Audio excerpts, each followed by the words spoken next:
Yes, I'll be meeting with the EU on Sunday, and we'll be working on a deal. We'll see if we make a deal. Ursula will be here, highly respected woman, so we look forward to that. That'll be good.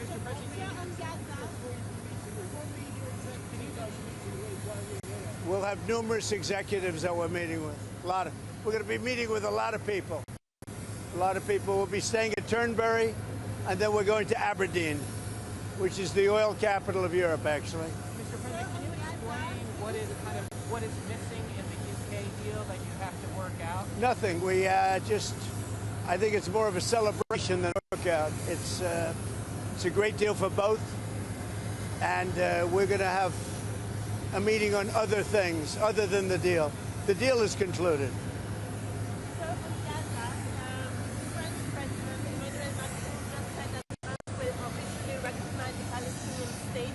What's your comment? Well, that's what he does. I mean, you know, that's fine if he does that. That's up to him. It's not up to me. I'm with the United States. I'm not with France. And the humanitarian situation in Gaza, we hear very dire warnings about. I think it's terrible what happened with Hamas. They tapped everybody along, and we'll see what happens. We'll see what response Israel has to that. But it's getting to be that time. Are you concerned about that there's a 50-50 chance of a deal? What is left to work out? What are the final sticking points? I don't know. With the European Union, I think we have a good 50-50 chance. That's a lot. What are the sticking points that you Well, I don't want to tell you what the sticking points are, but the sticking points are having to do with maybe 20 different things. You don't want to listen to all of them. Yes? What advice are you going to have for our Prime Minister about free speech? It's very important to people here. Well, it is, but I like your Prime Minister. He's slightly more liberal than I am, as you've probably heard, but he's a good man. He got a trade deal done. And, you know, they've been working on this deal for 12 years. He got it done. It's a good deal. It's a good deal for the UK. So, no, I'll be seeing him tomorrow, I guess, tomorrow evening. And this is our wonderful ambassador, as you know. He's doing a good job. He's a very, very successful man. He'll be doing a good job. The Royal and Ancient says you're going to have to improve infrastructure at Turnberry to bring the Open back. Is that something you're going to I don't know. The best course anywhere in the world is Turnberry. The players all want to be at Turnberry. Everybody wants to be at Turnberry, so we'll see how that works out. The infrastructure needs to be improved. I think the infrastructure in the course is good. In fact, the Royal and Ancient, I don't know if you're aware of this, they spent a lot of money, hundreds of thousands of dollars, or probably into the millions of dollars, and they've laid all the wire for television and for electricity under the holes of Turnberry, so that when the Open gets there, they have it all done. They paid for that. But we're talking about roads and railway stations. Well, I don't know. See, I don't know what you can do. All I can tell you is that it would be the best place anywhere in your country to have. There's no place like it. There's no place like Turnberry. It's the best, probably the best course in the world. And I would say Aberdeen is right up there also. Aberdeen's great. And while we're here, I'll be with my son, and he's going to cut a ribbon for the second course at Aberdeen, which is just about equal to the first. I mean, it's going to be a battle. You know, it's, as you know, they're very highly rated. And the second course is great. Sean Connery helped get me the permits. If it weren't for Sean Connery, we wouldn't have those great courses.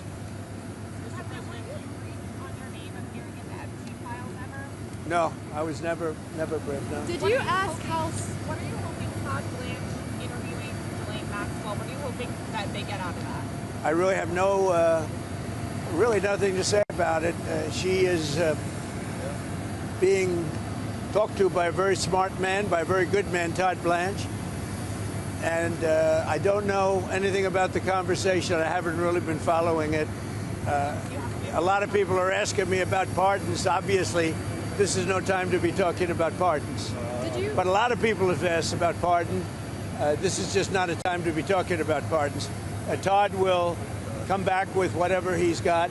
You make it a very big thing over something that's not a big thing. You should be talking about, if you're going to talk about that, talk about Clinton, talk about the former president of Harvard, talk about all of his friends, talk about the hedge fund guys that were with him all the time. Don't talk about Trump. What you should be talking about is the fact that we have the greatest 6 months in the history of a presidency, according to a lot of people. And we had an amazing 6 months. And this is sort of an example of it. Now we're meeting with the European Union, we're also meeting with, as you know, the head of UK, Prime Minister, and I look forward to that. But we're meeting, in terms of a deal, we're meeting with the European Union, and that would be actually the biggest deal of them all if we make it. Did you ask House Republican leaders to not vote on the resolution No, about I was never involved in that. I'm focused on making deals. I'm not focused on conspiracy theories that you are. I mean, I watch you people. It's so sad. You ought to talk about the success of our country instead of this nonsense that you talk about over and over again. You've done an amazing job on illegal migration in America. I have. People here are very worried about the situation. Record numbers. Well, I say two things to Europe. Stop the windmills. You're ruining your countries. I really mean it.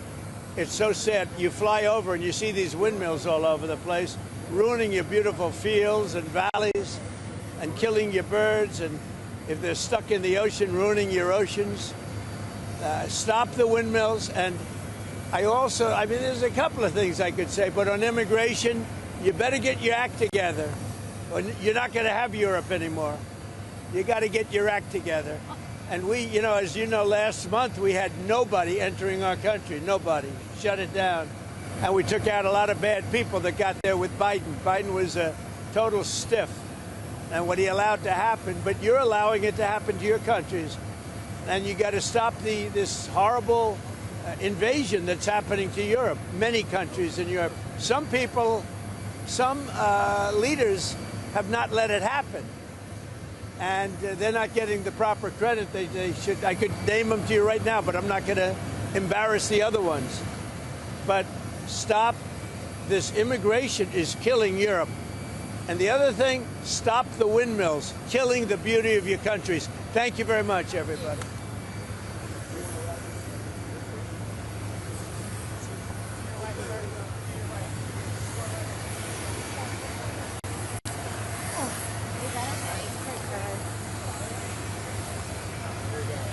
Last flip on the card.